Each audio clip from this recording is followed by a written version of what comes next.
podcast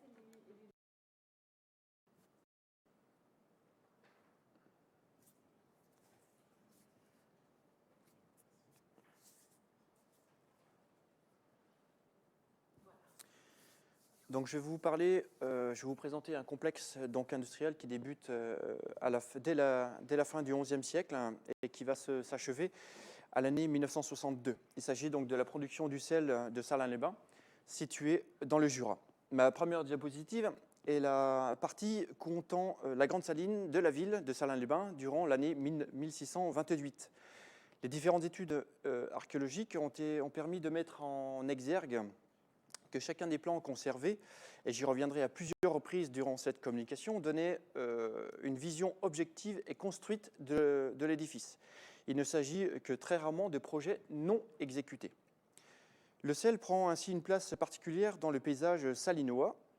Durant l'époque médiévale, l'activité salifère se remarque essentiellement, outre le niveau historique et le rang des personnes qui entourent la ville, par l'architecture et notamment la présence de ces deux salines, voire de trois salines si je compte la saline royale d'Arquesnan que j'aborderai rapidement. Donc comme vous allez le voir, j'ai donc abondamment illustré mes propos, et donc si cette communication ne vous intéresse pas, vous pourrez regarder les images. Voilà. Donc avant tout, Salins-les-Bains se situe à quelques 6 heures de route et à 650 km de Bruxelles, dans l'est de la France, à la frontière avec la Suisse. Cette situation géographique explique aussi en partie l'essor rapide de la saline, de l'ascension financière prodigieuse des propriétaires exploitants, forçant aussi, et ça c'est une raison, les convoitises, menant donc à la contrebande du sel vers la Suisse. Et pas seulement des classes défavorisées, mais des seigneurs eux-mêmes qui défient parfois, par leur richesse, les différents dirigeants successifs. À Salins-les-Bains, donc Salins-les-Bains s'inscrit au sein de la Franche-Comté, qui est au bord du royaume de France, rattaché pour les dates qui nous intéressent au Habsbourg jusqu'en 1674, date à laquelle Louis XIV rattache la Franche-Comté au royaume de France. Avant de passer à l'étude architecturale, je voulais vous présenter plusieurs points. Celui de la topographie et de la géologie, puisqu'elle explique pourquoi la présence du sel en Franche-Comté est si importante. Alors pourquoi du sel à Salins-les-Bains et plus généralement dans toute la Franche-Comté? La formation des dépôts d'évaporites, donc qui est le terme de transformation du sel en roche par l'effet de l'évaporation, débute à l'ère primaire, aux environs de moins 250 millions d'années, par l'immersion de la moitié est de la France. Durant le Trias supérieur, entre moins 250 et moins 210 millions d'années, la mer devient une lagune peu profonde. C'est alors que l'eau s'évapore et est recouverte par la suite par plusieurs couches de roches, notamment de la marne qui se transforme en roche. Au Rhétien, le grès et la marne scellent définitivement la stratigraphie. La couche de sel est donc exploitée, et donc c'est le sel gemme en rouge qui est encadré en rouge, donc qui va être exploité donc, dans la saline. Ce sel gemme mesure, selon les carottes, jusqu'à 37 mètres d'épaisseur et est conservé en bloc, lentement dissous par les eaux d'infiltration. C'est cette eau qui est encore remontée à la surface par les pompes. Donc la teneur en sel dans l'eau actuellement est de 35 grammes par litre, donc très proche de la saturation, puisque la saturation est de 400 grammes par litre quand l'eau bout. Voilà. Alors pourquoi le sel situé en profondeur est maintenant à portée de main, ou plutôt à portée de pompe? Eh bien, c'est mon deuxième point, puisqu'elle concerne la géologie locale de la Franche-Comté. Ce plissement de l'arc jurassien a donc fait remonter 3 plateaux géographiques à des niveaux différents, dont le premier plateau.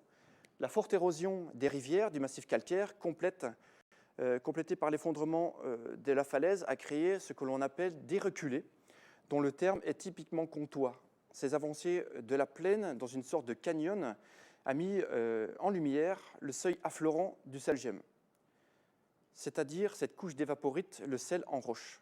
Dès lors, l'exploitation du sel, qui est connue dès la période néolithique par la découverte d'habitats concentrés, débute jusqu'à débute va perdurer jusqu'en 1862 de manière industrielle, mais encore de nos jours, puisque les pompes étaient en usage dans le musée du sel. Elle extrait une saumure qui est maintenant, et depuis les années 70, déversée sur nos routes durant l'hiver. Après la géologie et la topographie comtoise, le prochain point concerne bien entendu celui de l'histoire, puisque les périodes antéhistoriques et les investigations archéologiques ont permis de mettre en évidence de nombreux indices de sel. Tout porte à croire que l'exploitation de ce sel est mise en place par la seule collecte des eaux d'infiltration dans l'évaporite. L'eau salée est ainsi prélevée et fait l'objet d'évaporation par le feu. C'est notamment le cas pour le néolithique, puisqu'il y a eu pas mal de tests par les chercheurs locaux. Les données collectées permettent ainsi d'identifier plusieurs points d'exploitation dès le néolithique. La plus grosse production est celle de Salins-les-Bains, puis de Lons-le-Saunier. Les deux sites étant dans le département du Jura et donc dans la configuration semblable que je vous ai présentée tout à l'heure. À Salins-les-Bains, les traces d'occupation sont nombreuses dans les environs et constatées pour la période protohistorique, où des dépôts d'outillage font actuellement l'objet d'un projet collectif de recherche. Cette forte concentration d'occupation pour les périodes antéhistoriques prouve, selon les chercheurs, que la présence de sel est prédominante et significative. En revanche, et c'est fortement étonnant, la période antique n'a laissé que très peu de traces dans le paysage salinois. Elle semble même totalement absente. Pour le haut Moyen-Âge, plusieurs zones de sépulture trahissent une certaine activité et plus particulièrement une sédentarisation locale. La construction de la Grande Salle-Île en pierre à la fin du XIe entraîne la suppression d'une implantation en bois carolingienne dont on ne sait que très peu de choses, exception faite le démantèlement des édifices en bois pour celui de la pierre, mais j'y reviendrai. Si le terme Franche-Comté, appelé comté de Bourgogne, apparaît dans les textes en 1336, la réalité d'une entité politique intermédiaire entre la France et la Germanie est plus ancienne, mentionnée pour la première fois par César dans la guerre des Gaules. Elle est envahie par les Burgondes, la province des Séquanes, alors, et incorporée à leur royaume entre le 5e et le 11e siècle. En 1032, le dernier roi de Bourgogne s'étant éteint, le futur Franche-Comté revient à l'empereur Conrad II de Germanie. Cette période, sous l'influence germanique, se prolonge jusqu'au début du XIVe siècle. Sous l'autorité lointaine, le pouvoir est exercé donc, par les comtés de Bourgogne, les descendants d'Otto Guillaume, qui exercent son pouvoir entre 986 et 1026.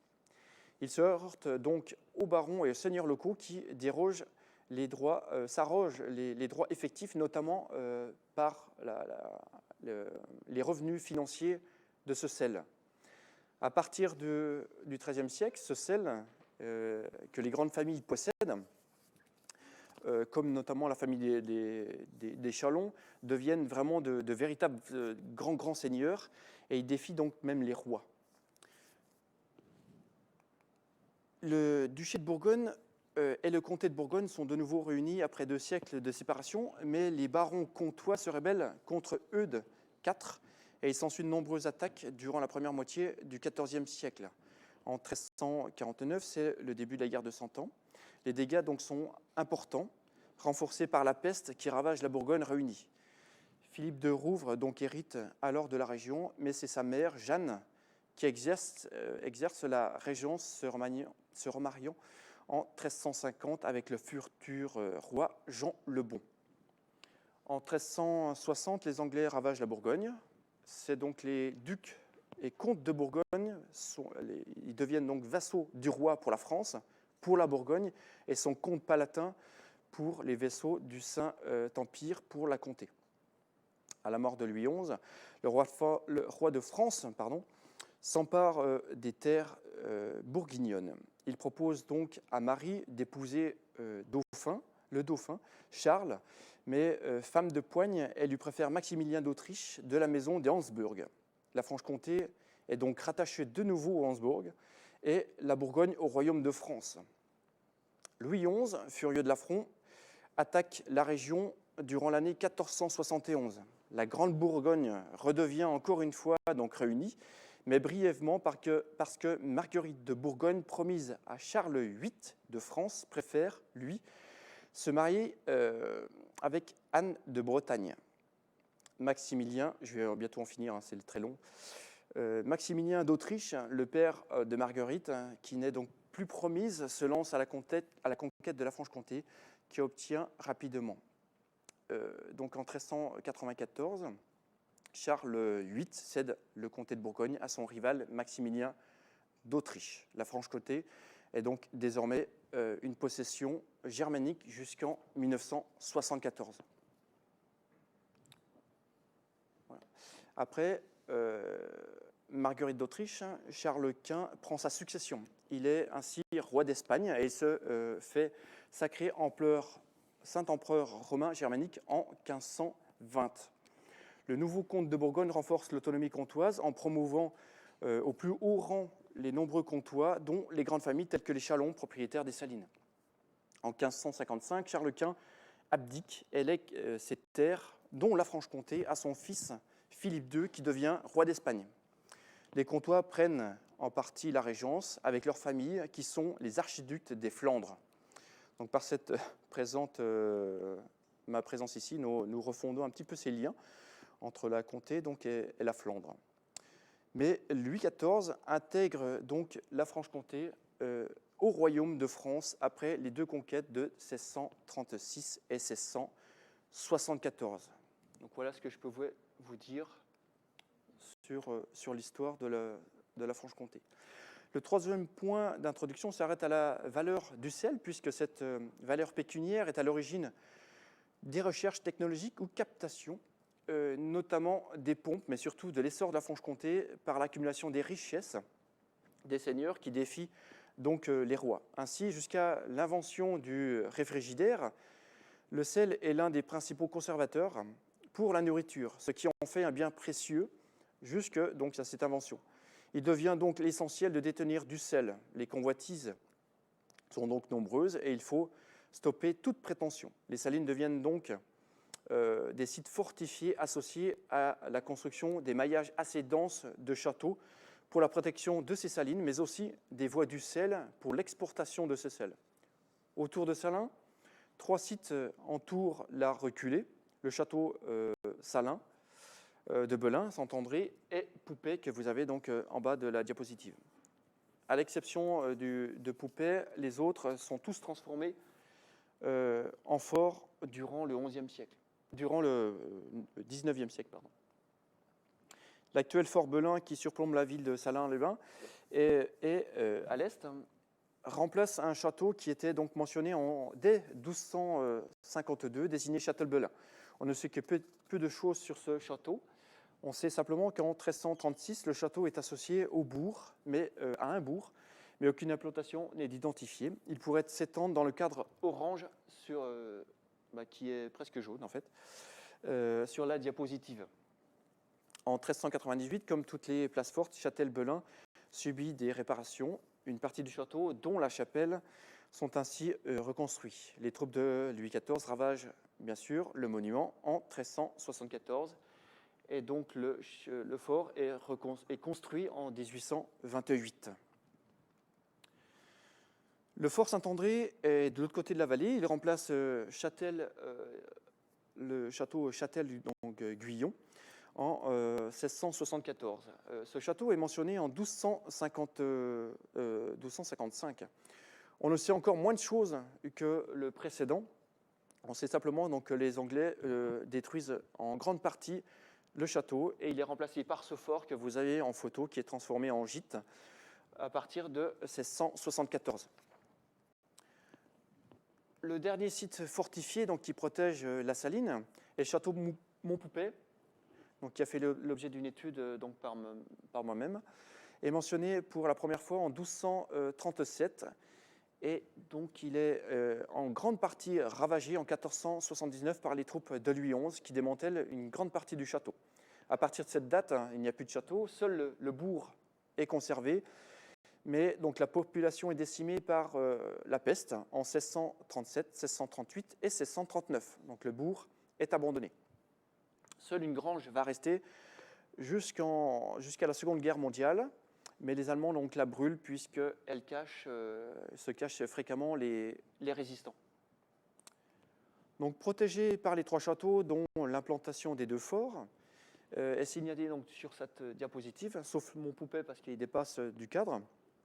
La ville de Salins-les-Bains s'étire au long de cette longue reculée, donc au fond de cette espèce de canyon. Elle est limitée sur son flanc oriental par la rivière qui s'appelle la Furieuse.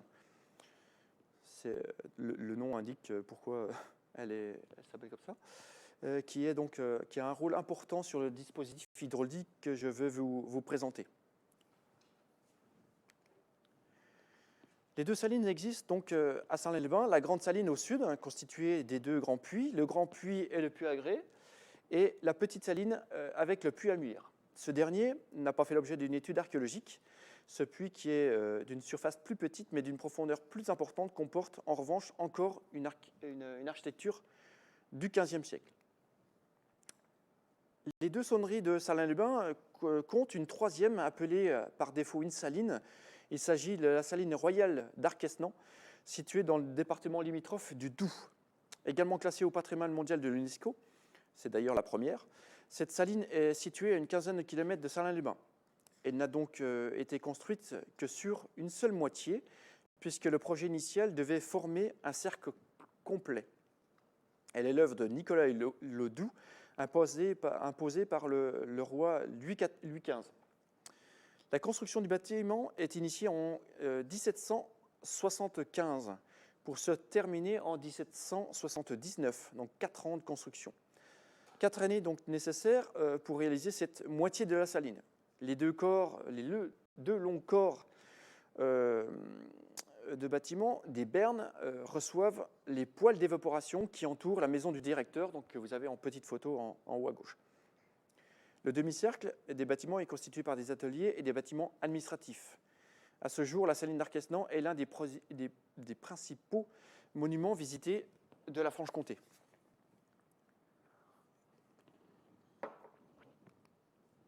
Alors, quel est le lien entre la saline de Salins-les-Bains et celle d'Arquesnan? En fait, les 2 salines sont liées par un cordon ombilical identifié le Saumoduc.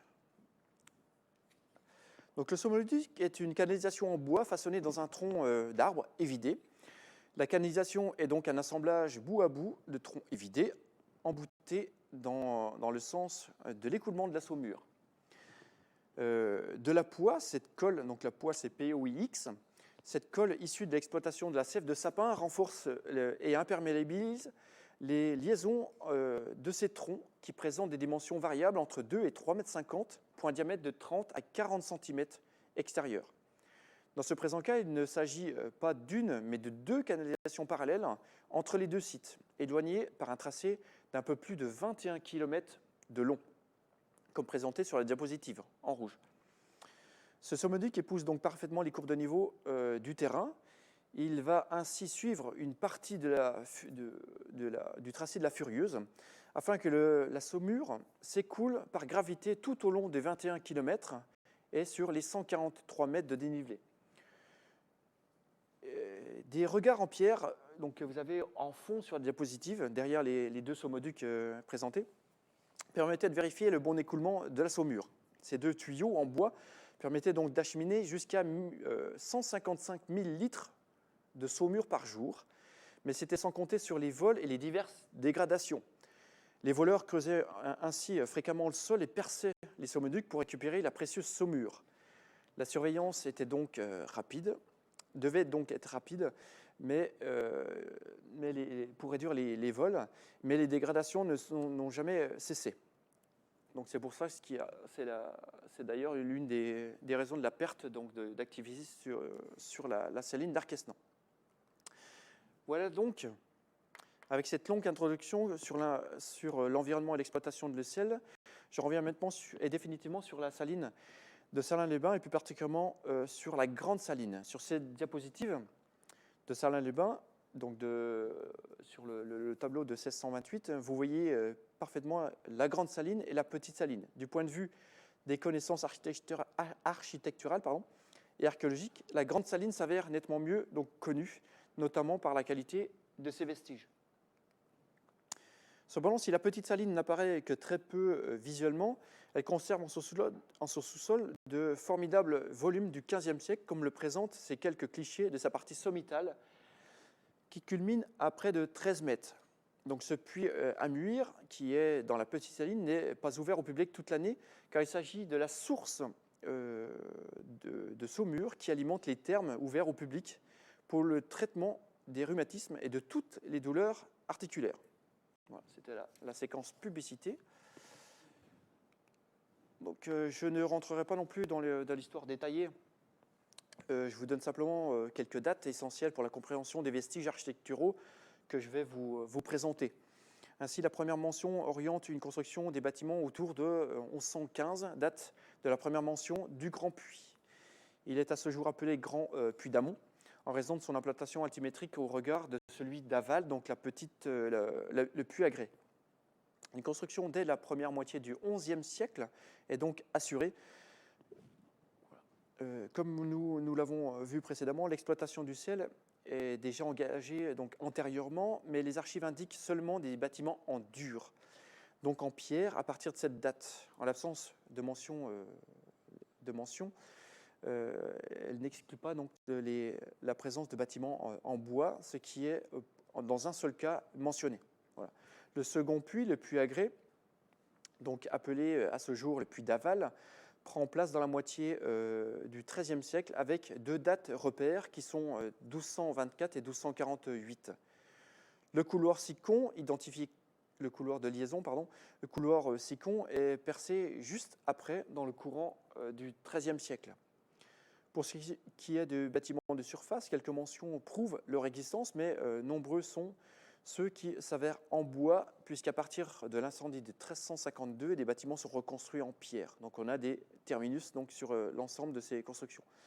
À partir de cette date, les archives mentionnent de nombreux travaux et reconstructions, mais quelques dates s'avèrent significatives pour des raisons diverses, comme 1657, 1824 et 1940 et 1943, ainsi que 1962, qui est l'arrêt de l'exploitation de la saline.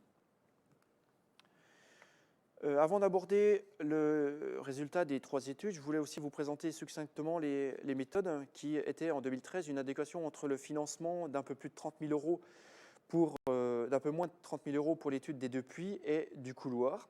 Donc cette investigation dans le bâti, ponctuée de 2 sondages sédimentaires, a été organisée sur la base d'un relevé tachyomètre laser à visée directe de près de 11 800 points, donc géolocalisés dans toutes les galeries.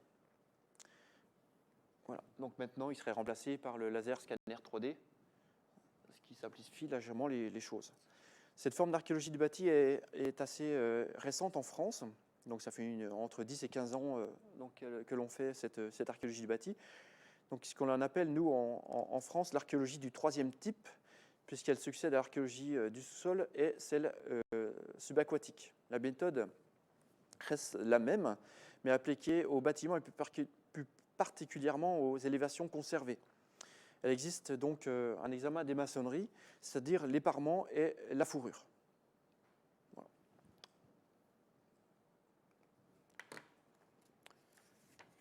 Enfin, depuis plusieurs années, donc avant l'amélioration des méthodes avec le scanner 3D, donc on utilisait la photogrammétrie. Donc ce que je vous propose ici, donc c'était juste un état de ce que représente la photogrammétrie, donc remise à l'échelle. Donc ça, c'est un relevé d'une tour de château, donc qui a été fait avec 13 clichés. Donc on le passe dans un logiciel, puis le tachyomètre. Voilà. Hop, donc ça refait une façade restituée. Du point de vue des méthodes, des études des bâtiments appelées donc études architecturales dans la législation française, ou plus simplement études des élévations du bâti, elles se sont déroulées assez récemment sur les 3 bâtiments. Donc le magasin des sels à l'emplacement du nouveau musée du sel, créé en 2007. En 2012, c'est la maison du Grand Puy qui a été analysée. Et elle a par ailleurs, elle aussi, été surnommée par erreur l'abbaye, le château et surtout la maison du Grand Puy. la maison du par-dessus. Enfin, l'examen mené sur les galeries en sous-sol a été réalisé sur 3 années, en 2011, 2012 et 2013. Donc, contrairement au déroulé de cette présentation, mon intervention reprend à l'inverse du fil l'exploitation salifère, c'est-à-dire de l'extraction à la production du sel. Pour les bâtiments étudiés, la galerie donc, qui compte les 2 puits, le grand puits, le puits agré et le couloir de liaison donc, qui s'appelle le couloir de Sicon, laissant leur place à l'étude de la maison du grand puits et enfin au magasin des sels.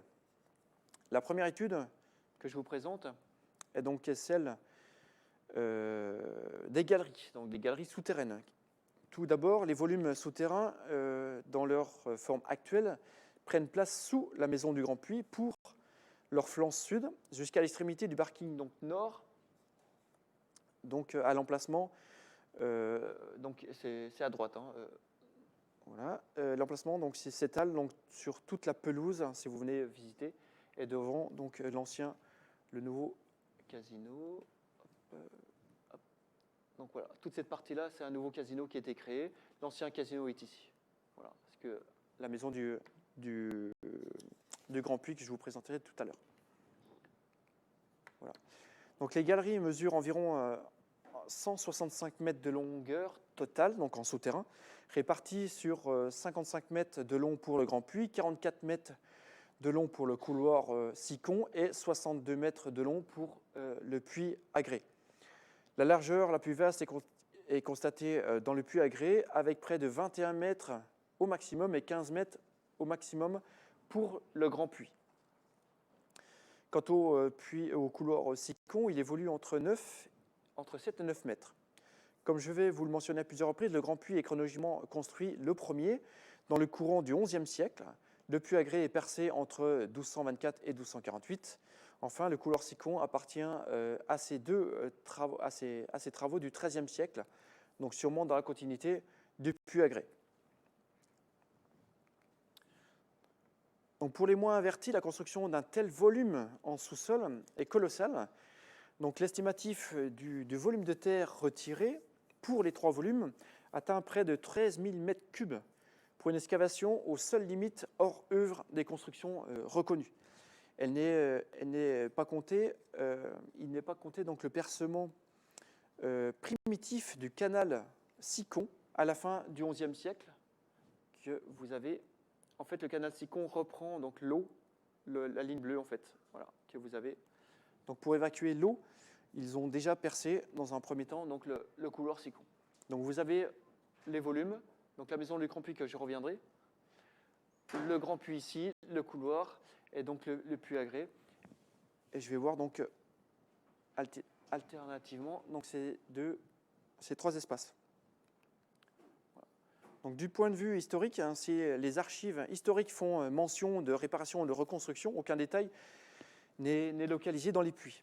À l'instar des bâtiments en surface, 4 plans nous parviennent. Le plan de 1718 témoigne d'une galerie rectiligne qui est peu conforme au véritable monument. Les détails permettent malgré tout d'identifier toutes les structures d'extraction de l'eau salée, et notamment la collecte d'eau de ruissellement, oui, j'y reviendrai. Il faut donc noter que les 2 zones d'extraction de la saumure sont parfaitement marquées et surtout détaillées dans les 2 puits. Je les ai encadrés en rouge donc sur le plan qui date de 1740. Sur ce deuxième plan donc reprend quant à lui un élément qui est plus volontiers conforme à la réalité du tracé. Les détails sont en revanche nettement moins visibles et simplifiés au maximum. Sur le plan de 1756, les détails de ces structures sont également bien représentés. Ces plans seuls sont donc tout à fait didactiques pour la compréhension de l'évolution du bâtiment.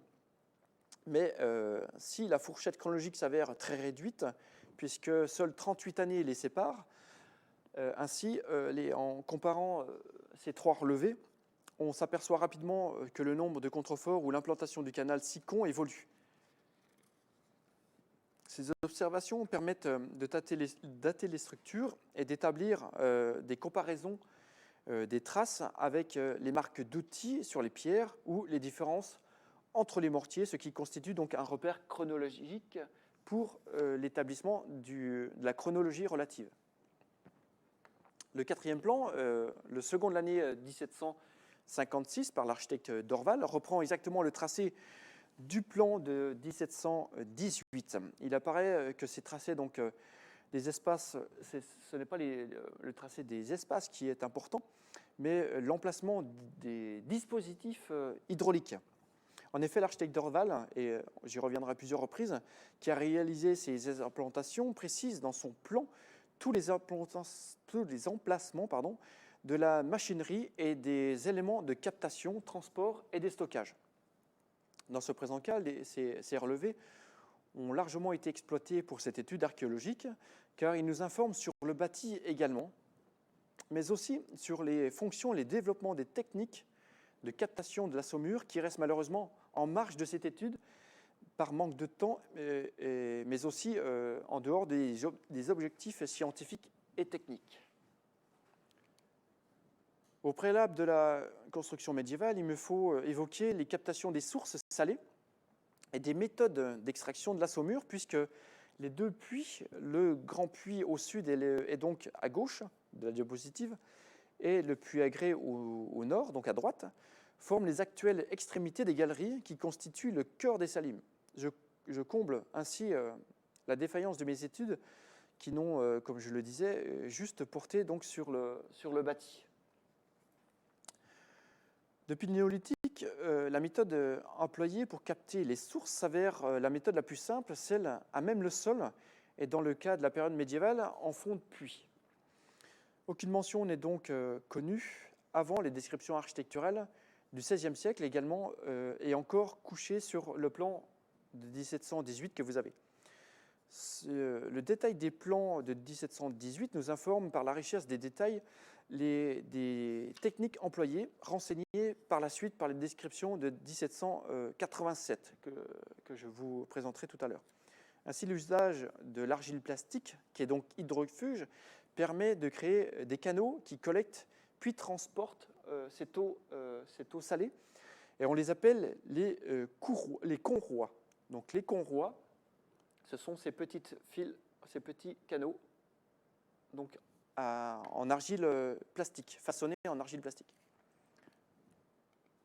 Si cette technique est encore employée en 1718, avant l'implantation des méthodes modernes, dans le sens technologique du terme, tout porte à croire que l'installation est déjà présente dès le néolithique. Ainsi, mes confrères et moi sommes convaincus que ces sources salées devaient être affleurantes à la surface, au sol, avant donc, de s'enfoncer avec les puits. Une certaine pénurie ou une réduction de la teneur en sel de la saumure aurait ainsi contraint les consommateurs à s'enfoncer ou à s'enterrer progressivement dans le sol afin de conserver l'usage de ces sources salées. Cette perspective est envisagée car c'est le schéma qui est adopté durant toute l'époque moderne et l'époque contemporaine. Les sauniers vont donc toujours plus profondément pour collecter une saumure la plus fortement graduée en teneur en sel. Comme sur le plan donc, de 1718, les sources seraient captées puis canalisées dans des cuves de concentration pour faciliter l'exploitation. L'enfoncement donc, de cette captation permet aussi de protéger ce revenu financier non négligeable.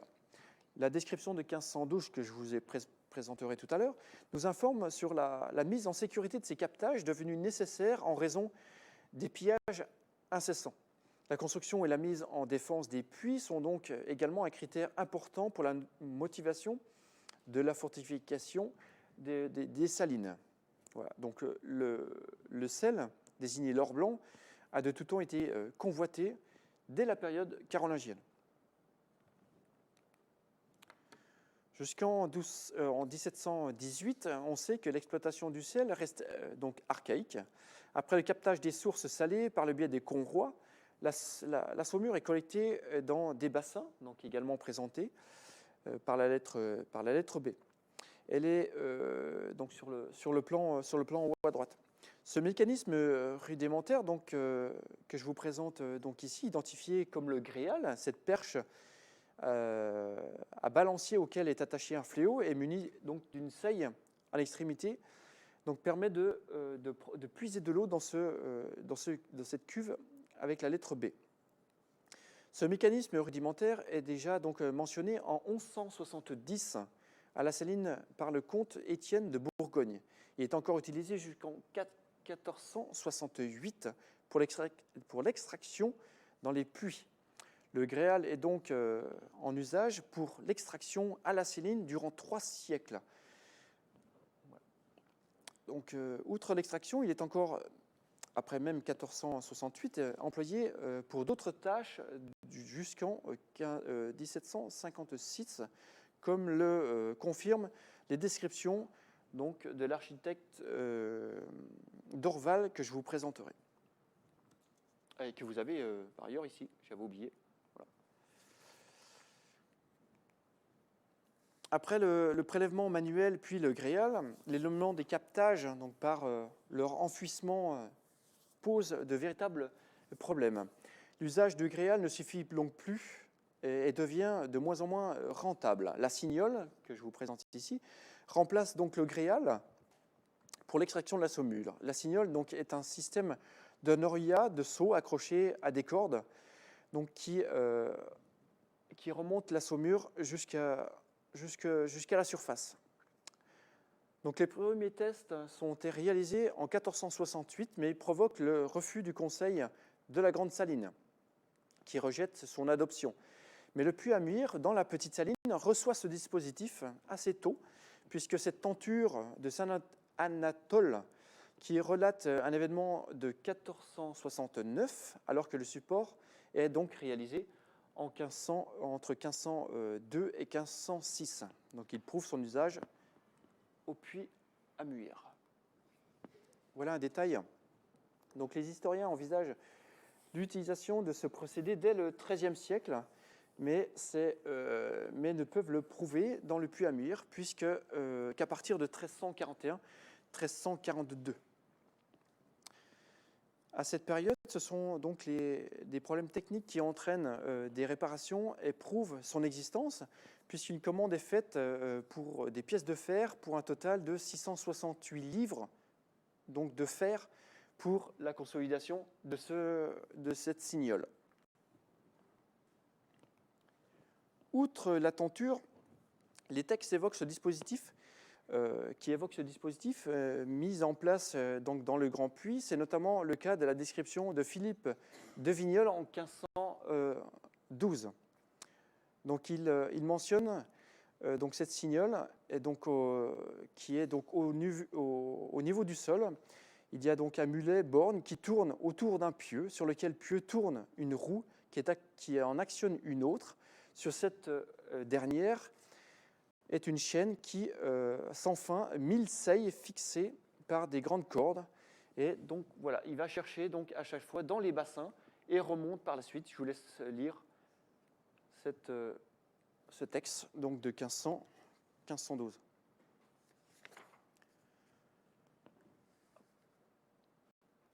Je m'arrête, donc je reprends le dessin. Donc je m'arrête quelques instants sur ce document de la Signole du puits à grès qui est réalisé en 1512, comme nous venons de le voir, car ce dessin m'a permis d'appréhender l'histoire du puits au préalable des examens sur le terrain, puis durant l'étude. Comme tous les plans et toutes les illustrations, l'étude de bâti a permis de déterminer que chacune de ces iconographies illustrait un état construit de la Grande Saline et non pas un projet sans travaux.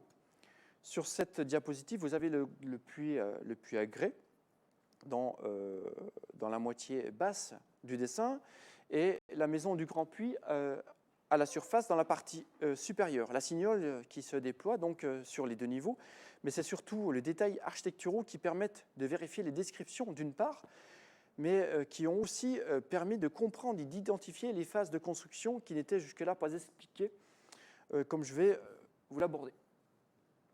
Ainsi, le monument semble assez bien conservé dans sa description, Philippe de Vignoles, en 1512, précise que les sources sont protégées par des beaux treillis de bois, comme une chapelle, et vous voyez dans les rigoles taillées dans la roche. Ainsi, il y a bien donc des grilles en bois aux ouvertures. La porte à gauche sur le dessin donc prouve la présence de ces grilles en bois. Et les rigoles dans le sol, vous les voyez à la base du dessin, une espèce de tube avec des petites hachures. Plus loin dans son texte, il précise aussi, à l'autre bout de la grande salle voûtée, y montrer une grande cuve de bois presque entièrement enterrée. Donc vous voyez aussi la cuve donc, qui est présente en partie centrale.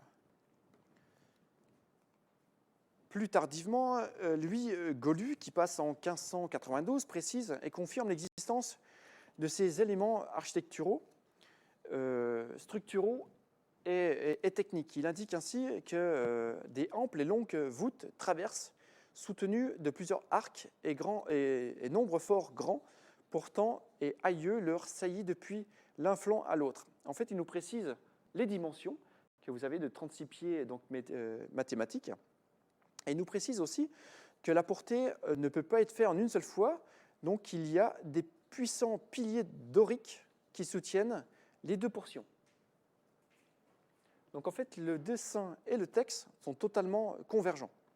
Donc Golu retrace donc, cet état du dessin du début du XVIe siècle. Les deux archives donc, sont convergentes, comme je vous le disais, et retrace une architecture maintenant disparue, que l'étude va mettre en lumière,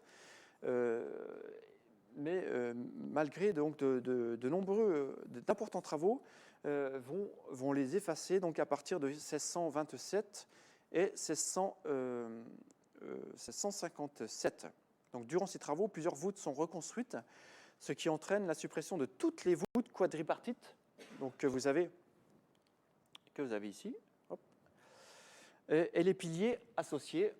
Donc ceux-ci vont disparaître.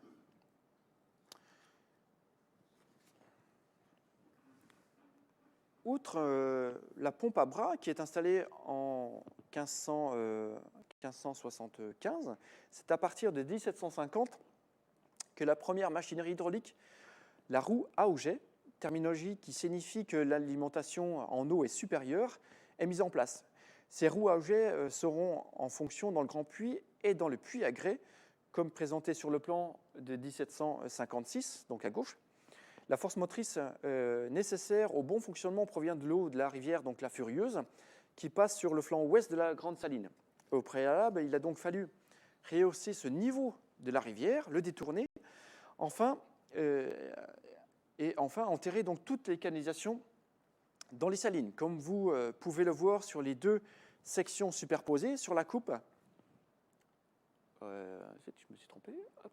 Donc en fait, il s'agit du même système, mais en deux bouts. Vous avez un premier bout ici, hop, et ce bout-là, normalement, il vient tout au bout ici. Je ne sais plus où c'est que j'en étais. Je me suis perdu. Donc voilà, la force de l'eau sur la roue est alors actionnée par l'intermédiaire. Donc la force arrive ici, l'eau arrive ici, fait tourner la roue. Je me suis encore perdu. Et transformée donc. Ah oui, parce que j'explique en fait le fonctionnement. Donc la roue fait tourner.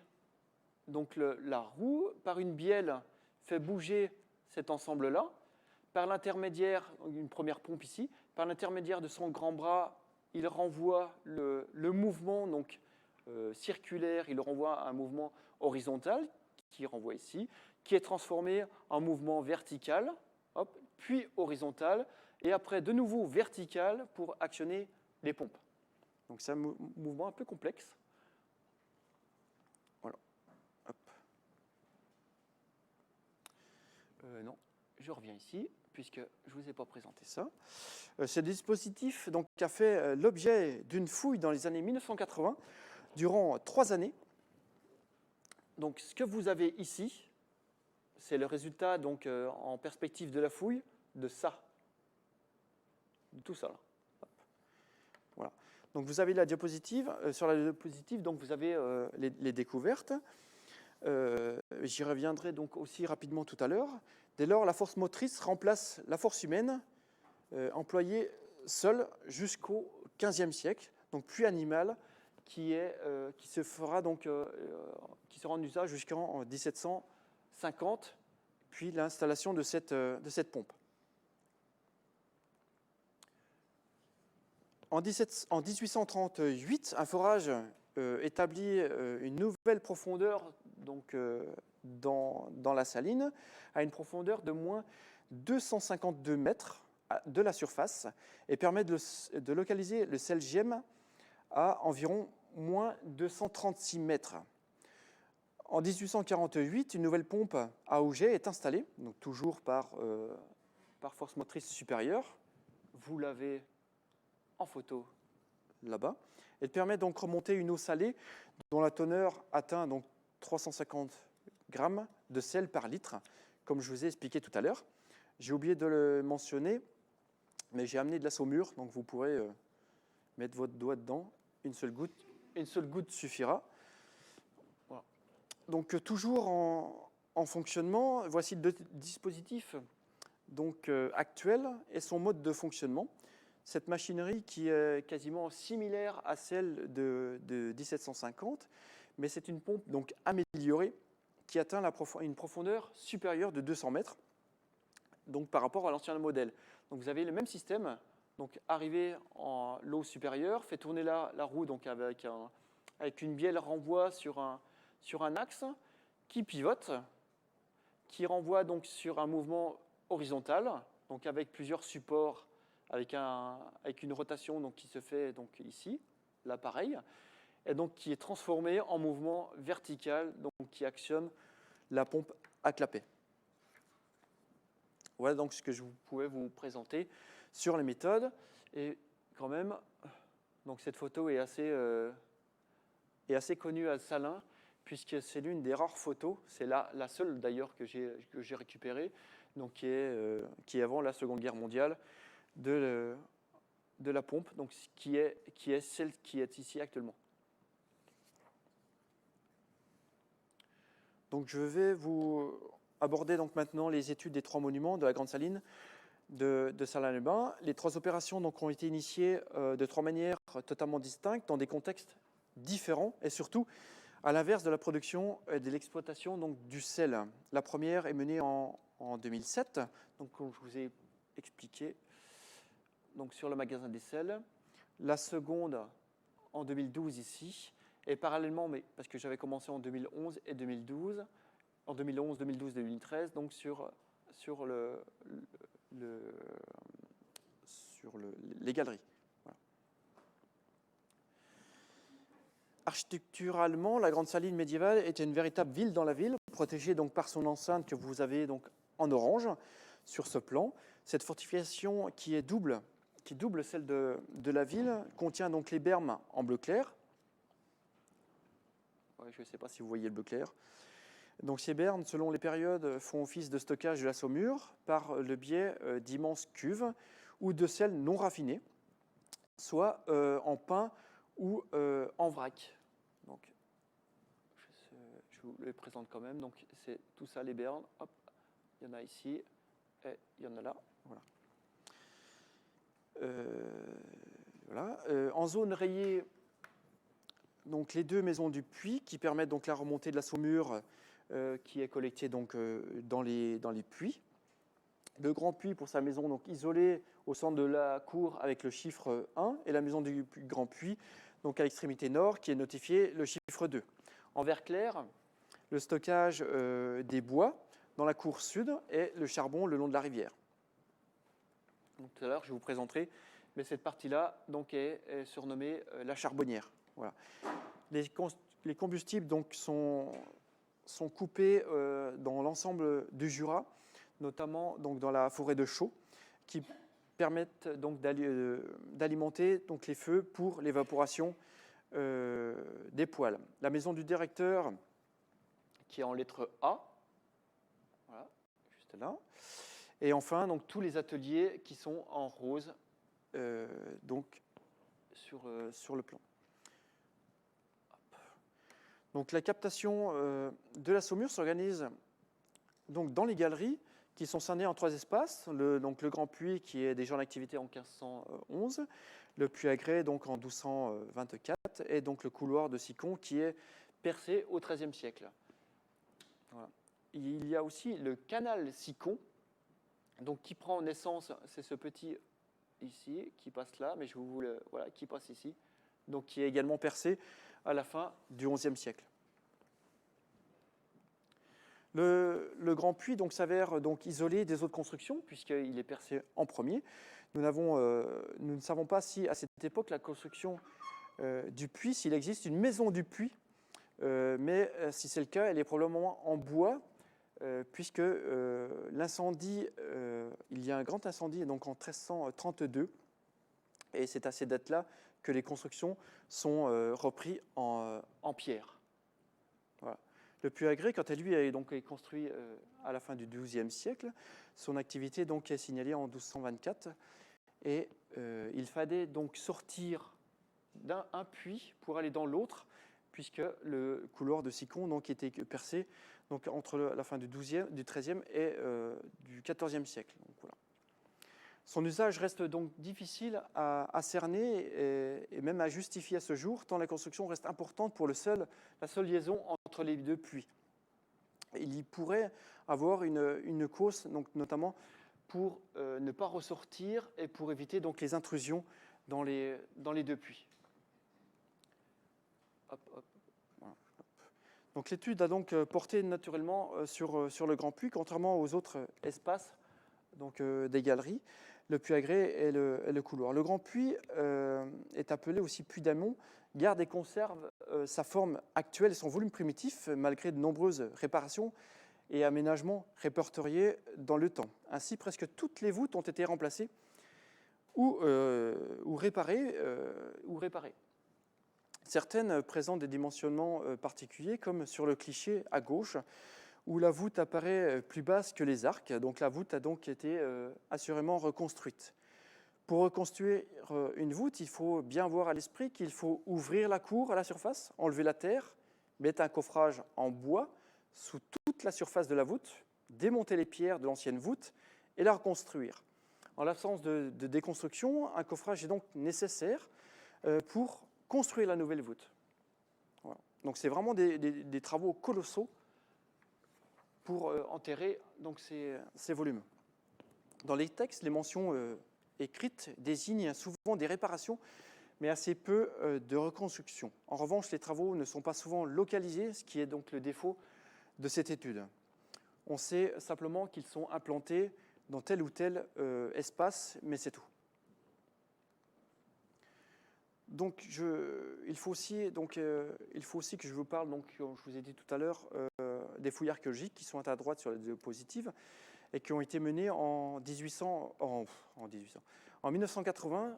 Donc, voici donc le relevé en perspective. Ces fouilles ont permis de mettre au jour le système d'extraction de la saumure installé en 1850 que je vous ai présenté et que vous avez donc à droite. Si cette découverte reste relativement récente, il apparaît que le sous-sol des galeries regorge de nombreux vestiges totalement fossilisés, puisque la totalité du mobilier reste en place, comme l'indique le plan de 1756 ici, donc qui restitue la totalité de la machinerie. La fouille menée sur les 3 années, avec la synthèse en 1987, prouve que le plan de 1756 est conforme aux structures en bois découvertes et encore conservées. On y retrouve ainsi le puits qui atteint 9 mètres de profondeur, où s'enfoncent les 3 corps de pompe, puisque les guides sont en troncs d'arbres évidés, et ils sont encore donc conservés dans l'un des encadrés rouges. La saumure remontée grâce aux pistons à clapet, donc dans ces troncs évidés, est collectée dans un bassin de contrôle de débit, puis envoyée dans la cuve de stockage, visible donc entre les 2 travées suivantes. Dans ce bassin, une autre pompe actionnée depuis la surface, dans la maison du puits, permettait donc la remontée de la saumure à la surface. Enfin, il ne faut pas que j'oublie le canal donc d'évacuation, donc, qui est ici, et donc, qui est lui également percé donc, à la fin du XIe siècle.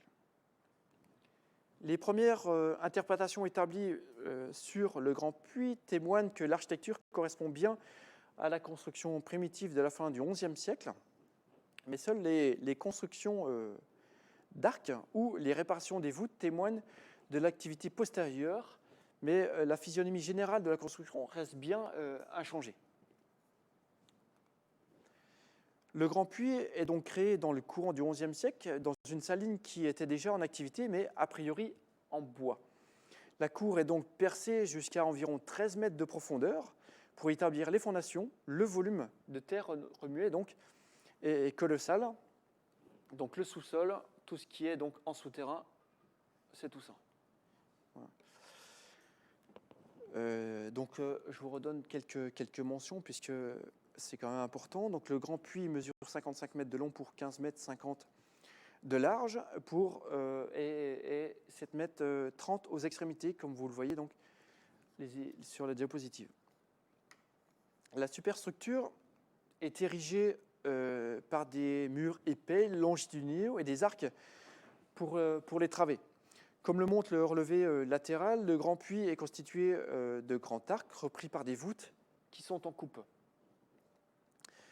D'arcs de moyenne taille, donc vous l'avez aussi sur la coupe, puis de très petits arcs, et les petits arcs que vous avez non, vous ne l'avez pas ici, pour le passage donc, du canal Sicon. Voilà. Vous avez la pompe qui est toujours en activité, donc ici avec le bras de renvoi, donc qui est aussi ici. Hop.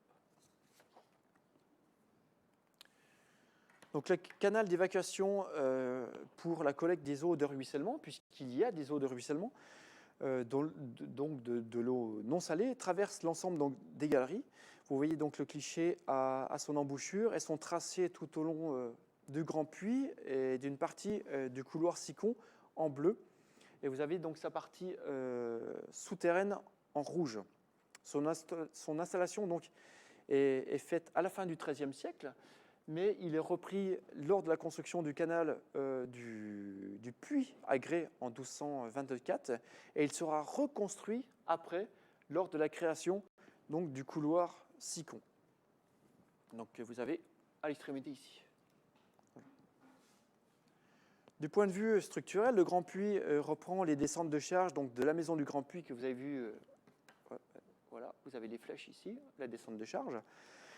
Qui est a priori en bois avant le XVe siècle. Au XVe, quand la maison du Grand Puy est reconstruite en pierre, les maçons ne prévoient que faiblement ce surpoids, ce qui va contraindre dans les années suivantes à mettre en place des arcs de reprise de charge.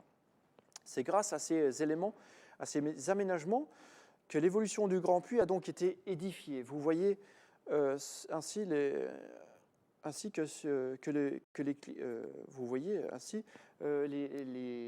arcs donc de reprise de charge donc en rose. Sur la photo, vous avez la construction primitive de la fin du XVe siècle et l'un des arcs donc, du XVIe avec ce calcaire blanc qui dénote un petit peu avec le marneau calcaire bleu donc, du bâtiment primitif. L'étude menée sur les galeries a mis en lumière que chaque travée devait être analysée comme un ensemble clos, identifié comme donc, un espace à part entière et non pas comme une structure d'un bâtiment et en l'occurrence d'une galerie. L'étude a donc porté sur 48 espaces indépendants puisqu'il y a 48 travées et pas seulement sur 3 constructions, donc les 2 puits et le couloir. Au final, il a été possible d'obtenir donc un phasage chrono-constructif via ces reprises, ou appelée chrono-relative des constructions et donc de l'évolution du Grand Puy. Il s'avère donc contre toute attente que ce Grand Puy appartient à la construction originelle de la fin du XIe siècle. Ainsi, si le premier état n'est pas très visible donc pour la couleur rouge, vous voyez les arcs et les murs latéraux, longitudinaux, la superstructure je ne sais plus où c'est que j'en suis non plus. Pas très visible. La superstructure donc des arcs, elle est tracée donc des puits, donc sont bien conservés donc en rouge. C'est la majeure donc partie des voûtes a été reconstruite. Vous avez donc les couleurs et les renvois sur le côté, mais les murs apparaissent donc essentiellement de la fin de 1740, 1750. Et donc avant, un petit peu en vert, c'est 1627, 1657, comme je vous l'avais précisé donc sur la chronologie de la saline.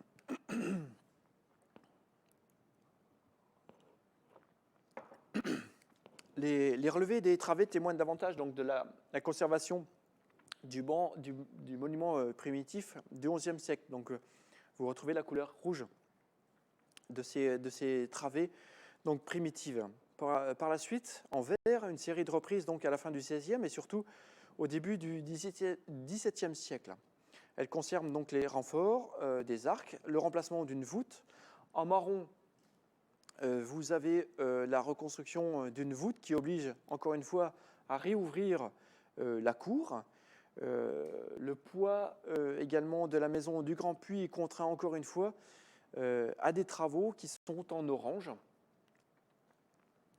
C'est un orange assez pâle, mais c'est un orange, et qui correspond donc au remplacement d'une voûte et des renforts. Et enfin, en bleu-gris, des aménagements pour l'installation de la pompe en 1848. Donc sur la première travée, et donc je ne sais pas si vous le voyez, mais vous avez encore le corps de pompe donc, qui est encore utilisé ici. Voilà. La pompe donc, qui est mise en place en 1848 est donc toujours en action et pour longtemps, puisque le Grand Puy permet encore de produire du sel, puisque la petite production est organisée par une association locale pour les visiteurs, une sorte de décor folklorique. Mais la saumure est encore utilisée sur nos routes en hiver, donc pour le déneigement des routes. Pour ne pas perturber les étapes constructives de la Grande Saline, et notamment des galeries, j'ai préféré donc aborder le puits Agré, qui est chronologiquement le second donc de ce grand puits.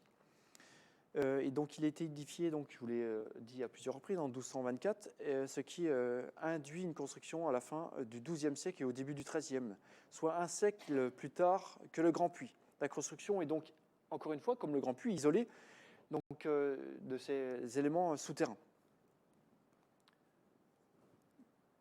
Donc le puits Agré recèle, contrairement aux deux autres espaces, des mots des natures et plus généralement une architecture qui trahit un abondant patrimoine de reprise et de reconstruction, à commencer par plusieurs travées ensevelies que vous avez donc encadrées en bleu. Voilà. On va le voir tout à l'heure sur la photo. Donc ils ont été ensevelis, ces travées ont été comblés par des gravats des bâtiments de la cour, puisque c'était donc les Allemands, durant la Seconde Guerre mondiale, ils avaient besoin donc de place pour le stockage et la manœuvre de leurs chars. Donc ils ont profité pour démolir des bâtiments qui n'étaient plus utilisés. Donc outre ces dégâts, il est rapidement apparu que l'état actuel du puits était relativement tardif dans sa physionomie actuelle. Cette hypothèse a toujours été sous les yeux des visiteurs, mais en l'absence d'études globales, aucune corrélation n'a été établie entre l'iconographie ancienne et le bâtiment ouvert au public. Ainsi, la représentation de Chiflet au début du XVIIe siècle, que je vous ai présenté tout à l'heure, montre certes le fonctionnement des norias, donc présenté, pour la remontée des eaux à la surface, mais aussi l'architecture non seulement du puits Agré, mais de sa maison en surface, qui a été détruit donc par les Allemands. Pour ce qui est du puits, les arcatures sont parfaitement dessinées et correspondent plus ou moins au monument actuel. Plusieurs détails attirent l'œil. À ce jour, à la place des arcatures centrales, il y a une maçonnerie longitudinale qui sépare donc les deux travées. Il y a donc une différence entre ce plan de la fin du début du XVIIe siècle et la réalité. Deux autres détails s'avèrent également très différents. L'existence de ces trois travées est-ouest, mises en valeur au centre de l'image, et enfin l'existence des voûtes quadripartites, donc encadrées en bleu. Les puits présentent actuellement seulement 2 travées et 3 des 2 voûtes donc, sont en plein cintre. Hop. En effet, donc, plusieurs culots et départs d'arcs encore entiers ou partiels conservés dans les reconstructions sont visibles. Voici donc un cliché complet. À gauche, les moellons des nervures, donc partiels. Cet élément donc, correspond aux voûtes quadripartites. Et donc vous avez à droite les 3 travées est-ouest avec bien entendu les gravats des Allemands. Donc des bâtiments qui ont été détruits. Et les 3 travées donc, primitives, vous les avez ici, donc, en marneau calcaire, la pierre bleue. Donc, voilà. Et la 3e travée donc, part derrière la voûte qui est reconstruite.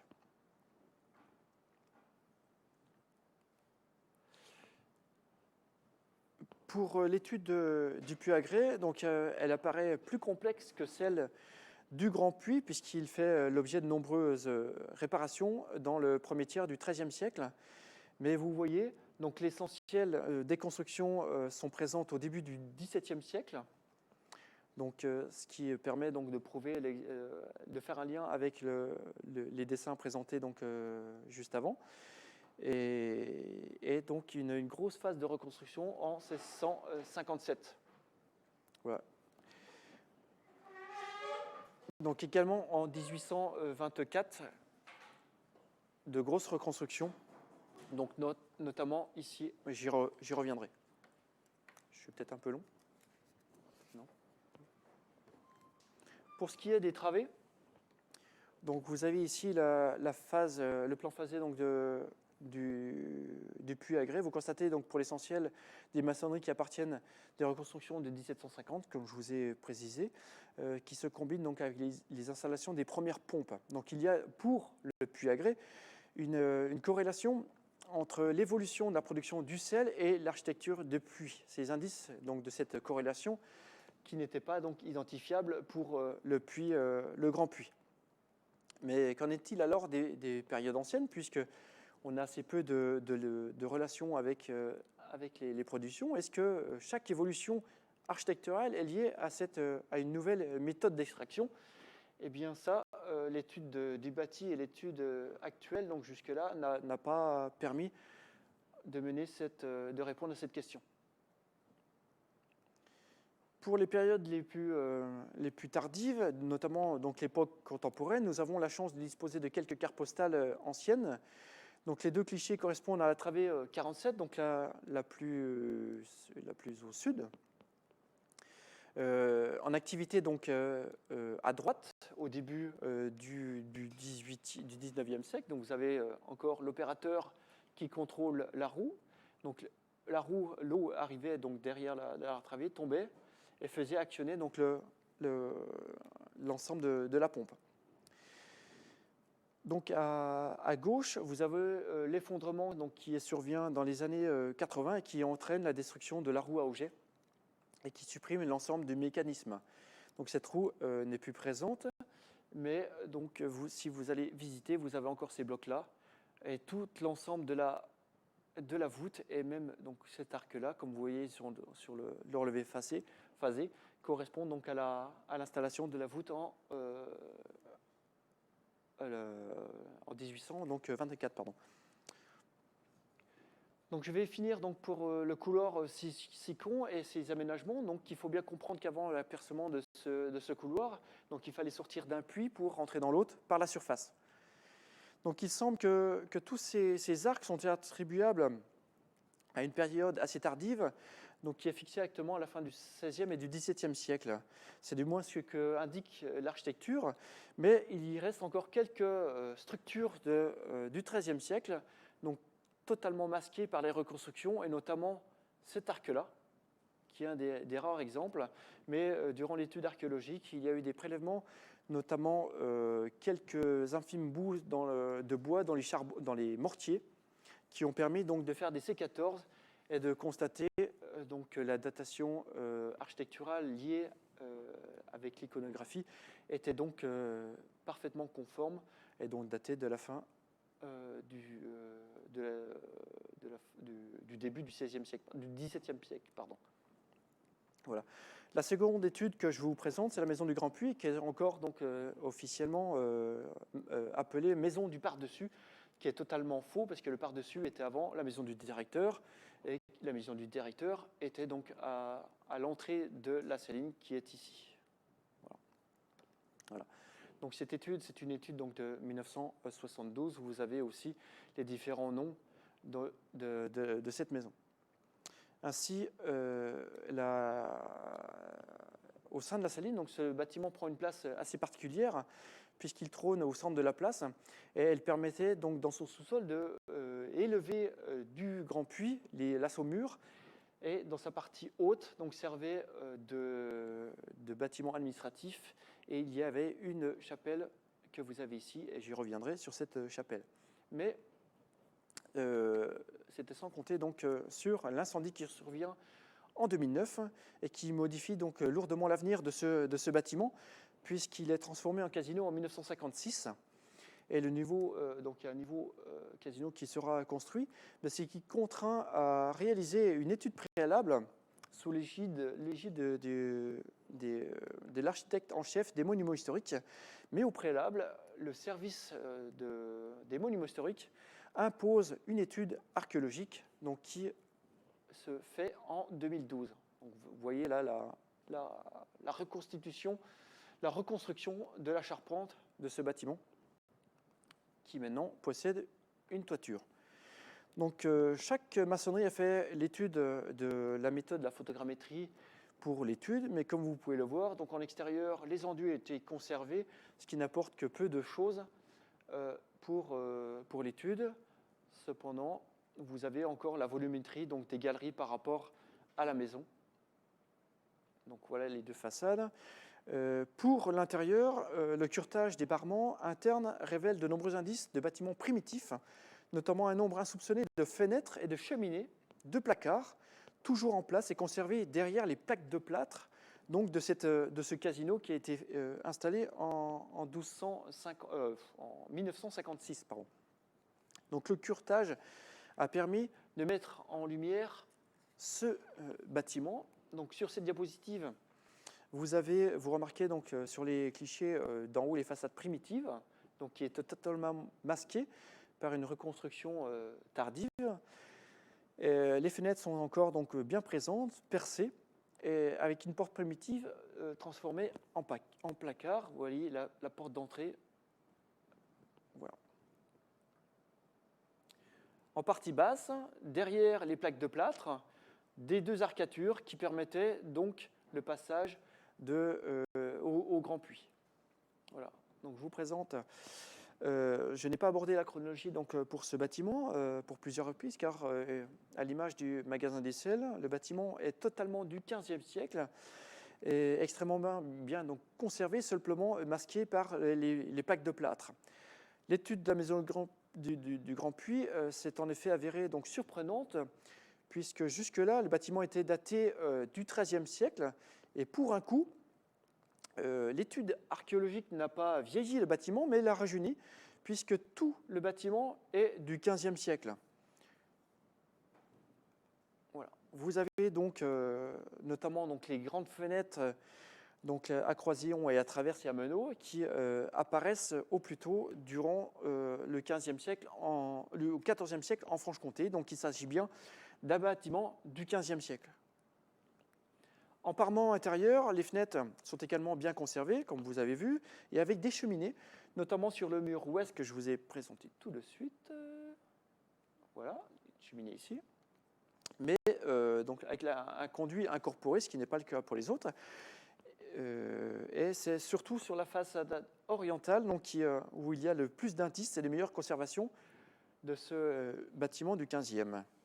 En bleu, vous avez ici le passage au 15e avec les deux arcs qui permettaient donc le passage dans le Grand Puy. Donc un passage totalement sécurisé pour éviter les vols.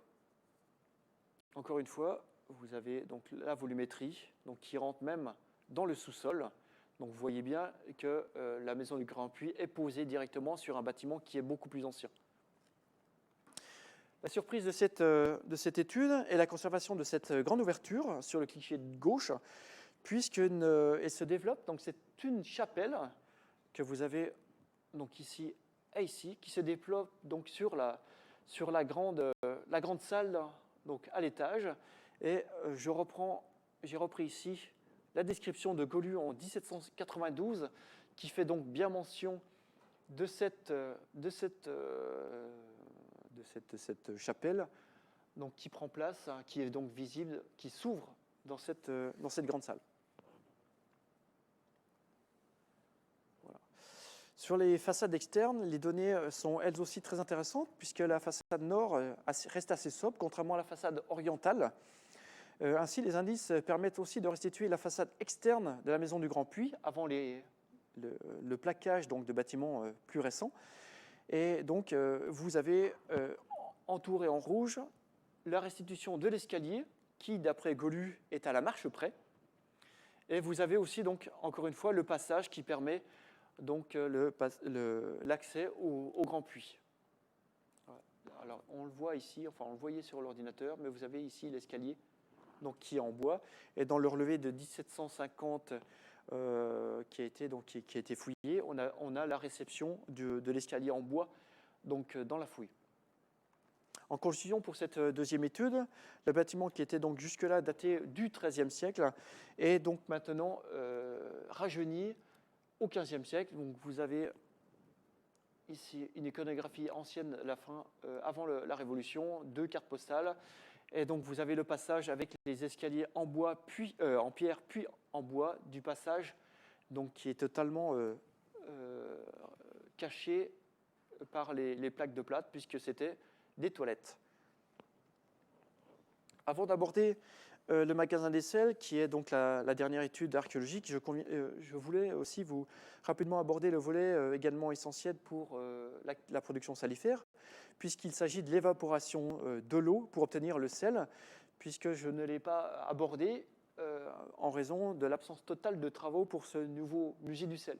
Donc vous avez les salles d'évaporation, donc avec les poêles, donc c'est je l'expliquerai tout à l'heure, enfin on le verra tout à l'heure, mais c'est vraiment des gros bassins en fer où l'on chauffe donc l'eau, la saumure pour collecter donc le sel que l'on verra tout à l'heure. Donc ici vous avez les deux, et vous avez donc l'évolution entre 1758 des poêles en circulaire et en 1756 des poêles ovoïdes oblongues. Voilà. Donc en 1756, donc parce qu'on a un témoignage qui est assez intéressant de l'architecte Dorval, il précise que l'installation de ces nouvelles poêles dans les bermes, voilà, vous avez donc les caractéristiques, sont donc textuelles dans les textes, je ne sais pas si vous arrivez à lire, mais ils sont donc textuels et iconographiques. On y apprend donc qu'il faut 7500 plaques de fer pour assemblées par des rivets pour y construire une poêle, et que chaque plaque pèse près de 5 livres. Donc mathématiquement, chaque poêle pèse 18 750 kg sans les rivets. Donc vous avez les bassins donc, en bois qui se situaient, donc, si je reprends ici, donc soit à l'extrémité ici, soit ici. Hop, et si je retourne, vous avez la poêle de 1756 avec le foyer qui est sous la poêle, avec l'évacuation des fumées ici, et vous avez la coupe de l'ancienne poêle.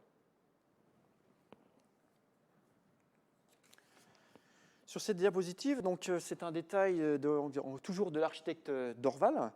Vous voyez l'ensemble du réseau hydraulique pour les bernes nord. Donc, je vous détaille en rouge. Donc, ce détail rouge, c'est en fait ici ce gros zoom. Donc, vous avez les poêles, enfin les bassins qui renvoient donc avec les petits jets dans les poêles, qui est chauffé, et vous avez aussi toutes les conduites d'eau, de saumure, qui soit amènent la saumure, soit l'évacuent dans d'autres citernes ou d'autres poêles. Voilà, puisqu'en fait vous avez d'autres poêles ici, donc qui sont concrètement ici. En 1841, les poêles sont changés par des modèles rectangulaires. Donc vous avez, et c'est pas celui-là, mais celui que je vais vous présenter. Ah non, c'est celui-là. C'est ceux-là, donc les poêles rectangulaires, donc les poêles ovoïdes que l'on a vu donc tout de suite sont supprimés pour des poêles rectangulaires, donc qui vont être conservés jusqu'en 1962, pardon. Donc vous voyez ces grandes poêles. Et donc pour finir cette partie, je voulais vous présenter ces deux séries de clichés. Les premiers donc, qui illustrent certains gestes des sauniers. Donc pour la récupération de la fleur de sel, de la saumure, qui est portée donc, en ébullition dans les poêles. 3 des 4 clichés donc, correspondent à un relevé du sel pour l'égouttage au-dessus du poêle. Et le dernier cliché correspond au chargement des wagonnets pour le transport du sel vers les lieux de stockage. La seconde diapositive illustre donc la salle des poêles, l'actuel musée du sel, et notamment les bâtiments des poêles qui exposent la poêle en fer, dont vous retrouvez les plaques de fer rivetées sur le cliché en bas à gauche. Sur les 2 autres clichés, ça représente donc le support d'égouttage qui est restitué et qui reprend donc place au-dessus des poêles. Donc la poêle, elle est bien, donc ce que vous voyez ici, c'est bien la poêle qui est en dessous. Vous voyez la poêle ici. Le côté avec le support donc d'égouttage en haut. Et donc vous avez bien la poêle qui est là, le support, ce que vous avez ici. En fait, la planche que vous avez là, c'est celle-ci. Voilà. Et là, la poêle, le bord de la poêle, c'est ce bord ici. Voilà. J'en arrive donc maintenant au dernier bâtiment qui a été étudié. Il s'agit donc pardon, je vais boire un coup.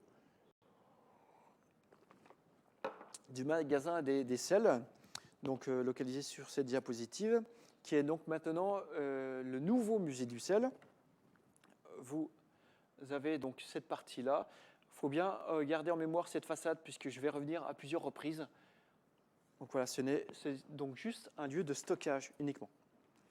La première diapositive donc, reprend une iconographie qui est assez bien connue.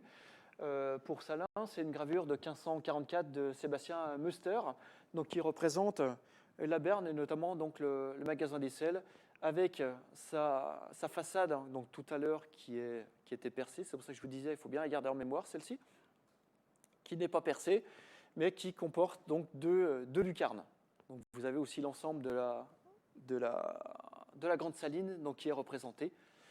Et ici, je reviens tout à l'heure, le château donc, de Belin, donc, qui est détruit en 1544, c'est les ruines du château.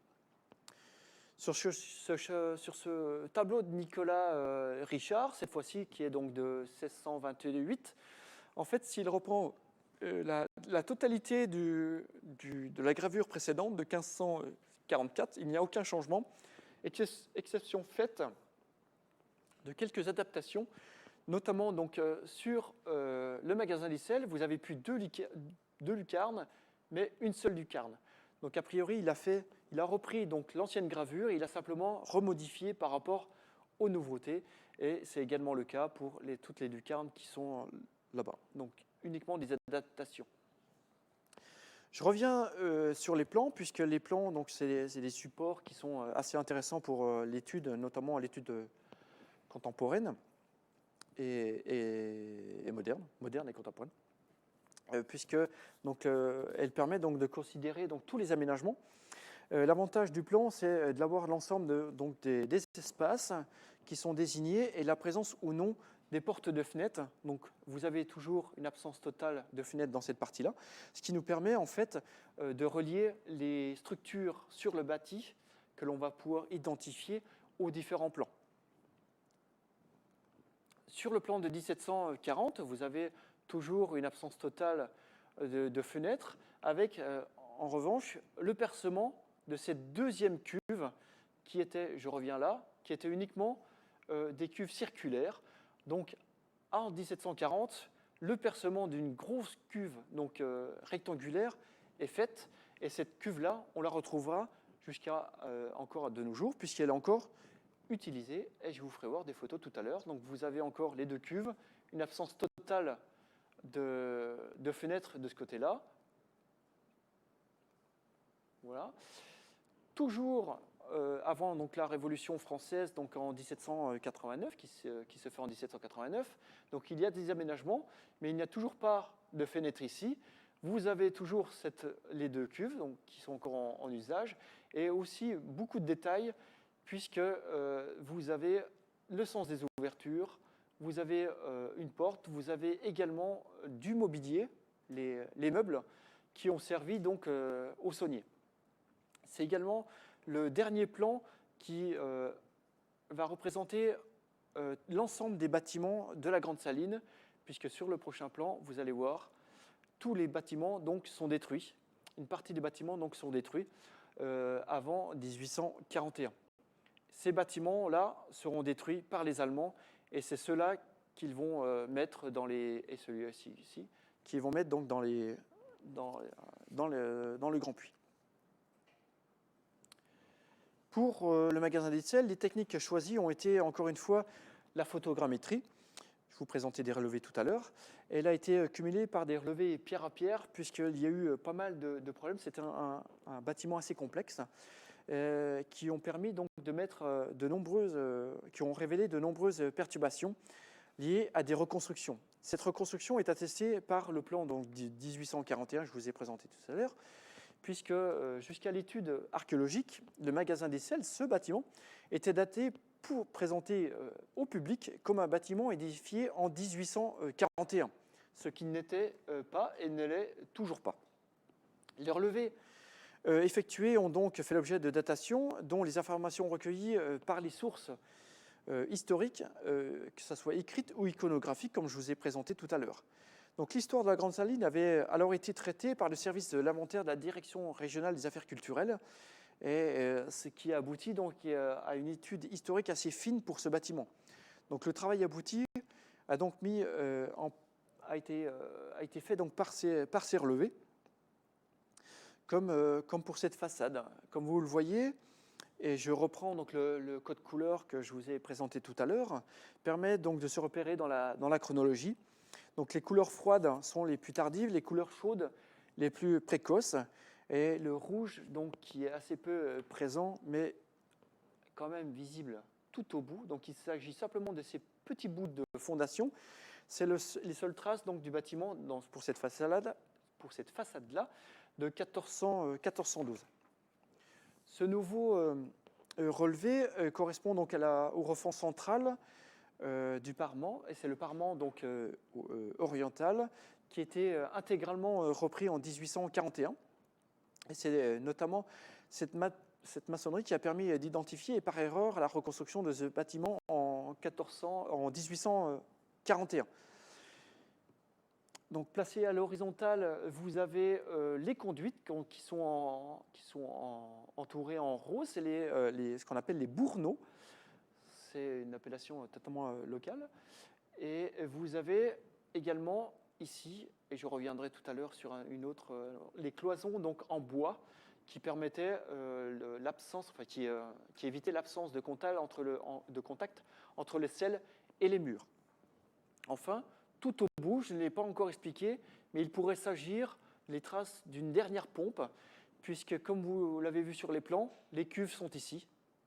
Voilà. Et ça, c'est le niveau de l'eau, donc, quand j'ai fait mon étude, mais le niveau de l'eau arrive jusque-là. Et donc, cette eau est collectée avec la pompe de 1848 qui est installée donc, dans les sous-sols. Et donc, la deuxième cuve avec tout ce volume d'eau.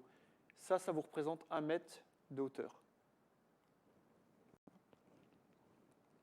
Ce parement-là, en fait, montre également la reconstruction donc, de 1841, donc l'ensemble de ces relevés en jaune clair, et la grosse reprise donc, du bâtiment médiéval que vous avez donc en 1424 ici, 1412 pardon, que je vous présenterai tout à l'heure, une reprise en 1424 ici, et un gros réaménagement avant la Révolution, et donc le bâtiment qui a été pour ici assez peu repris en 1841, mais qui est plus fortement repris ailleurs. Donc vous voyez ici toute la reconstruction de 1841. Il y a quelques traces donc en 1824, donc ici une partie qui n'a pas été datée, et donc toute la charpente qui est reprise au XXe siècle. Pour cette vue-là, donc, il n'y a absolument pas du tout de traces de vestiges du bâtiment médiéval. La reconstruction du bâtiment donc avant la Révolution, toute la reprise 1841 et la reprise donc de la réfection de la charpente au XXe siècle. Voilà. Donc voilà la grande façade donc, qui était importante puisqu'elle m'a permis de dater une grande partie de ce bâtiment. Donc c'est cette façade qui est au-dessus de la Furieuse, donc qui est totalement reprise en 1841, ce qui implique, c'est pour ça que, hop, je vais revenir par là, voilà, c'est cette façade-là en fait qui est reprise, ce qui implique que quand ils reconstruisent cette partie-là, il n'existe plus ces planchers et ces planchers, et vous allez comprendre pourquoi je vous dis ça. Donc ici, il y a juste les quelques traces de 1424. Et je vous fais encore une autre coupe. Donc c'est dans l'autre sens. Vous avez le niveau de la rivière qui est ici. Ça, c'est la grande façade qui a été totalement reconstruite. Vous avez ici le rechemisage du parement donc 1841, la grande façade que je vous ai fait voir. Ici, le seul bout de mur qui est de 1412, pardon. Et je vous ai présenté ce parement-là, puisqu'en fait, cet espace-là est transformé en logement, donc lors des dernières occupations, des dernières exploitations modernes des magasins d'Issel. J'en suis. C'est celle-ci, voilà. Enfin, donc le dernier levé. Donc, je voulais vous présenter, et ça, il est très très important ici, puisque c'est le plus important, et c'est ce qui a permis aussi de modifier la datation du bâtiment. Donc, c'est un mur, un relevé pierre à pierre de 600 mètres carrés, qui a été relevé, donc qui a relevé les résultats les plus significatifs de cette étude, notamment pour la datation du bâtiment primitif. Donc c'est ce relevé du parement ouest du mur de refond, ce gros mur que vous avez vu tout à l'heure en coupe, donc qui a été repris en 1841. Donc les deux niveaux, donc 1841, c'est toute cette partie-là qui était reposée. En revanche, les deux niveaux inférieurs, le rez-de-chaussée et le premier étage, sont bien des bâtiments médiévaux attribuables à l'installation de 1412. Donc vous avez quand même du mâche-fer. Donc le mâche-fer, c'est un mortier en mâche-fer. Et le mâche-fer est utilisé en Franche-Comté à partir de 1870, donc qui permet à chaque fois de mettre à terminus antequem des aménagements. Mais il couvre simplement le parement, donc très dégradé de ce bâtiment primitif de 1412. Alors je le remets en plus gros pour une simple raison, puisque cette nouvelle vue du phasage constructif est donc le même mur de refend que tout à l'heure, mais je voulais vous le présenter plus particulièrement, surtout l'agrandissement, donc le zoom en vert que vous retrouvez plus bas, puisqu'après l'identification de ces irrégularités, donc celle-ci, encadrée en rouge, voilà, tous les petits carrés rouges. Donc ces irrégularités, puisqu'il s'agit de reprises, et avec les reprises des sources, en fait, il s'avère que cette partie du bâtiment, le rez-de-chaussée, avait été recouverte par une voûte dont l'étude n'a pas permis de retrouver l'emprise totale de ce voûtement, puisque l'ensemble a été reconstruit en 1841, notamment la façade donc, qui est pendante, mais a permis de découvrir l'installation de corbeaux. Donc il s'agit des corbeaux soutenant cette voûte en plein cintre, qui est donc du bâtiment pas de 1412, mais d'une construction d'une installation de voûte qui est mentionnée et que l'on n'arrivait pas à fixer de 1524. Donc en fait, ils ont inséré les claveaux dans le mur, donc ils ont inséré les claveaux de 1524 dans le mur donc de 1412, ce qui a permis non pas d'exclure la datation de 1841 plutôt que de le vieillir en 1441. 1412, et qui correspond donc aux datations qui étaient inexpliquées des sources historiques. Donc les découvertes archéologiques évoquées ont donc permis de mettre en évidence un bâtiment non pas de l'époque contemporaine, comme je vous le disais, mais de l'expliquer donc à la période médiévale, mais lourdement repris au XIXe siècle et même par la suite après, puisque vous avez ici, au fond, les logements, donc avec les enduits rouges, donc qui étaient les logements intérieurs. Voilà. Donc l'étude archéologique a permis donc de retracer avec l'étude historique la totalité de ce bâtiment, puisque les deux se combinent totalement. Et donc l'ensemble de ces données, avec les institutions, en particulier la ville de Salins et la direction régionale des affaires culturelles de l'époque, ont souhaité mettre en valeur ces vestiges inscrits dans la grande salle de l'étage du nouveau musée du sel. Et certains pupitres dans ce musée reprennent la totalité des résultats de cette étude. Donc l'opération archéologique et ses résultats sont donc totalement valorisés dans ce nouveau musée du sel. Donc là, vous avez, donc en fait, le musée du sel, malheureusement, a contraint à supprimer donc ces planchers qui étaient de 1841. Et maintenant, il y a une belle dalle béton. Et donc, en revanche, donc l'étude archéo, on a permis donc de voir, de considérer donc l'ensemble aussi des modes constructifs de ce bâtiment. Sur cette diapositive, vous avez donc un cliché de chacune des cuves conservées en sous-sol du magasin des sels. À droite, la cuve. Non, je me trompe de diapositive. Oui, non, c'est celle-ci. Donc c'est pas le. Non, c'est celle-ci. Donc vous avez donc l'état d'insalubrité des espaces de dénaturation, donc qui était le stockage du sel en vrac. Et vous avez ce que je vous ai présenté tout à l'heure, les cloisonnements en bois, donc qui étaient ici. Donc c'est avant la création des plaques de plâtre, donc qui protégeaient les murs. Et vous avez encore quelques colorations rouges. Et ces colorations rouges, en fait, trahissent le pigment rouge d'argile que l'on mettait dans le sel, qui colorait, qui permettait de préciser que le sel n'était pas trop raffiné et c'était voué à l'alimentation animale et pas du tout humaine. Sur cette dernière diapositive, l'avant-dernière diapositive, vous avez le cliché de chacune des cuves conservées.